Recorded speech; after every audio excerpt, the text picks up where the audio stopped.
Kita semua pasti pernah mengetahui apa itu kompetensi. Kompetensi adalah kemampuan dan keterampilan seseorang dalam bidang tertentu. Pada setiap bidangnya, kompetensi kita selaku individu itu berbeda-beda. Dan sebagaimana kita ketahui, level kompetensi tersebut pun ada 4 macam, 4 tingkatan atau 4 strata. 4 tingkat kompetensi yang saya maksud kali ini adalah kompetensi yang digabungkan dengan tingkat kesadaran. Dan mengapa kita membahas harus ada kesadarannya atau awareness-nya? Karena consciousness, kesadaranlah awal dari perubahan.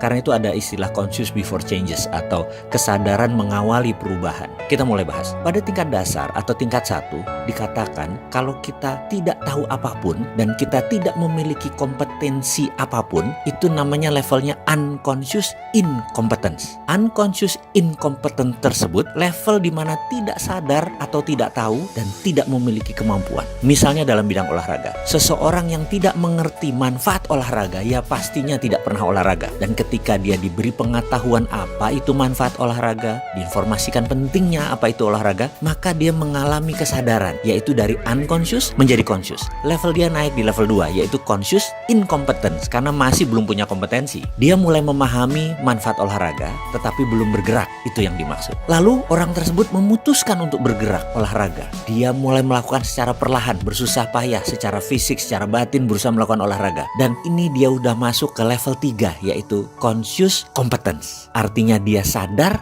dan berkemampuan. Lalu dia paksakan terus berolahraga. Lalu dia masukkan setiap hari, tiada hari tanpa olahraga. Dia mulai gelisah jika tidak berolahraga. Tubuhnya mulai tidak enak jika tidak berolahraga. Bicaranya pun setiap hari tentang olahraga. Apa yang matanya lihat kalau lagi jalan semua berhubungan dengan olahraga. Pikirannya selalu mendahulukan olahraga. Matanya dia berbinar-binar jika bicara dengan komunitas yang suka olahraga. Makan, berjalan selalu menyempatkan olahraga dalam pikirannya atau dalam tindakannya. Maka dia sudah mencapai kompetensi yang tertinggi, yaitu level 4 yang disebut unconscious competence. Kemampuan Anda sudah berada di subsistem paling dalam. Kompetensi Anda sudah di atas rata-rata. Teruskanlah mengulang tersebut agar menjadi master. Ada sebuah catatan penting, yaitu memasukkan keterampilan kompetensi ke bawah sadar adalah seni tersendiri. Karena begini, level 1, 2, 3 itu bisa instan. Namun level 4 perlu dorongan tersendiri, perlu tenaga push, bisa self push dari dalam diri kita, bisa tekanan dari luar. Dan itu penting. Jujur, kalau ditanya yang tersulit adalah di level 3 dan 4. Sekarang itu adalah bicara olahraga. Kita bicara bidang lain. Di manakah level kompetensi kemakmuran Anda sekarang? Oke, kita renungkan pertanyaan ini. Karena bagi saya penting untuk mengetahui di level berapa sahabat semua punya kompetensi kemakmuran. Dan setelah ini, maukah sahabat meningkatkan level kompetensi tersebut ke level tertinggi? Level 4. Dan saya berdoa semoga semua kita ada di level 4. Semoga sahabat semua cita-citanya terkabul agar bisa menjadi di level 4, level kompetensi kemakmurannya. Dan juga satu lagi ada yang penting. Pejabat negara, pejabat pemerintahan sekarang, di mana level kompetensi bernegara Anda? Mudah-mudahan level kompetensi bernegara Anda sudah di level 4. Jangan seperti kemarin-kemarin, berat nanggung bebannya kita-kita ini.